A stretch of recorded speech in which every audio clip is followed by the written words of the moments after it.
So we're going to be doing a whiskey review here. This is one I picked up last week. I was going to do it last week, but it's been too hot. Hottest summer I can remember in my 40 years of life in Nova Scotia. So, yeah, it's been in the 20s, close to 30 for all of July. And with the Humidex, that basically reaches to the mid-30s, or in the case of today, over 40. So that's, what, 110, 115, something along those lines with people in the States or anyone else who uses the backwards barbaric Fahrenheit system. Anyway, it seems like that's not going to stop anytime soon. It's still going to be humid as fuck. So I'm down in the basement. Change of venue here for doing a review. I've been down here all fucking day because it's been that fucking hot, and there's just no way I could do anything computer related upstairs without this fucking thing just probably dying on me, even if I had the cooling fan underneath it going. So that's where we are, and I'm sure you all cared about that. So we're going to be looking at Ardbeg Anoa single malt Scotch. This is the first in 17 years, the first whiskey in 17 years, I believe, to be added to their core lineup. So this is readily available. Is it 17 years or 7 years? I should have wrote that down. It's been a while though since they've added anything into their lineup as a, you know, standard rotation kind of thing, and not just a special one-off or whatever. So that's a little bit unique for them. Pull up the requisite information here I've got written down on Notepad. So 46.6% ABV or 93.2 proof, non-chill filtered, zing. And yeah, available since 2017. And I paid $93 for it in the NSLC. Of course, that's bullshit Nova Scotia liquor prices because of the extra taxes on top of that. But in other places, especially like duty-free shops or anything like that, you can get this for somewhere around the same price, I believe, as your other Ardbegs. It's kind of, you know, it's in their standard rotation, so it's not one of their highly priced specials or anything like that. So it's not too bad. Anything we need to know about this stuff? I'll show you the bottle, by the way. So it's pretty much just their standard bottle. It's got a little bit of the frilly sort of Celtic nut stuff going on. Nothing as excessive as, say, Highland Park or anything like that. And so, of course, Ardbeg from Islay. It says, like the peninsula that shares its name, Ardbeg Anoa is particularly rounded due to no small part spent to time spent in a gathering vat. This is basically a marrying vat. It's just their fancy way of saying a marrying vat. Let's see.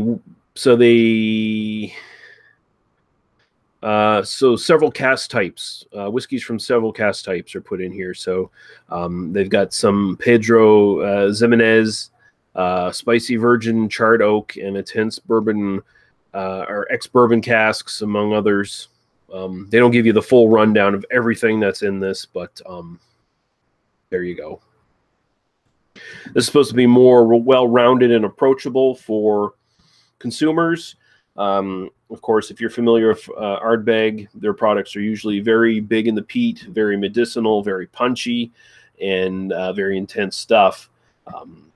So this is supposed to be, hey, you want to just maybe dip your toes into Ardbeg? You're new to it. You want to dip your toes in. This is the one that maybe you should pick up. I guess that's sort of their sales pitch here. So. And Earth is in the chat, and he says, what's happening, Lee? I've been curious on this expression. Yeah, I'm doing good, Earth. Hope you're doing well. I'm just trying to beat the heat down here, man, down in the basement, where it's about the temperature that it's supposed to be without the humidity, or a little bit less. But yeah, so it's of course not colored, no chill filtering going on here. Well, I assume it's not colored. It's does have some again some sherry cask influence here, so you are going to get a little bit of a darker color here. It's pretty much just your sort of light amber, good legs on the sides. So we'll go right to the aroma here.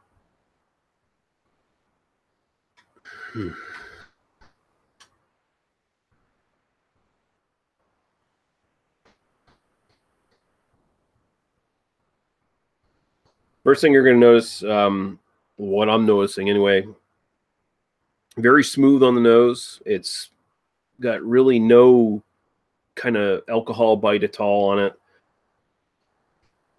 It's not sharp. There's no like really sharp flavors or aroma notes coming out. It's a nice little mixture of sort of smokiness, a lot of wood in it, and I mean, still you do get that little bit of peat. It's not highly medicinal or anything like that. I wouldn't say there's a lot of seaside character initially coming out in the aroma here. It's more, I guess, maybe, you know, seaside bonfire is maybe as close as you're going to get, but, you know, no brininess or anything like that going on, really, that I'm detecting anyway. A little bit of nondescript sweetness coming out of here.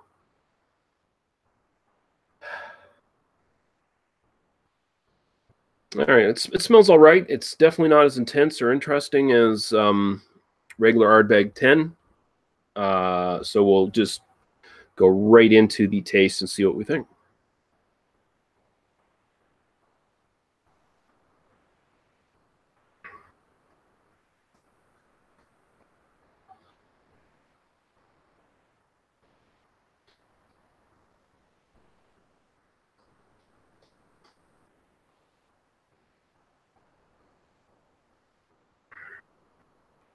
This is my first time tasting it, by the way.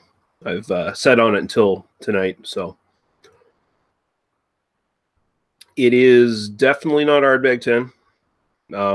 The sherry cask influence is pretty big in this. You get a very creamy chocolate kind of thing going on.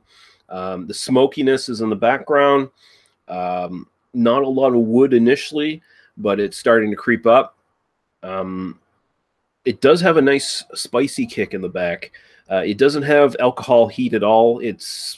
Or if there is, it's masked very well. It's like integrated with the spiciness that I'm getting. It's very, very smooth for a single malt Scotch at 46%. That's just crazy.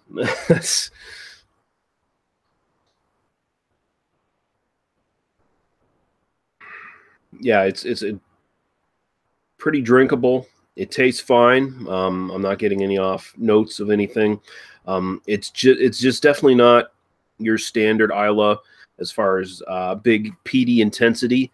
I mean, you're getting a little bit of peat here, smoke, a lot of wood creeping up now, and like I said again, that sort of overlaying, sort of chocolatey, almost cream kind of thing going on. So yeah, it is a very approachable Isla. Might be more approachable than some of the like the Bowmores or something along those lines, which are all around, you know, like 40 or 43%, and usually, in my opinion, highly compromised for to make them more of a general kind of whiskey that everyone can drink. This seems like maybe a slight dip for Ardbeg into that kind of market, maybe. I don't know why they'd want to do that, but hey, they're doing it. It's not a bad whiskey, though. This is definitely way better than any Bowmore I've had.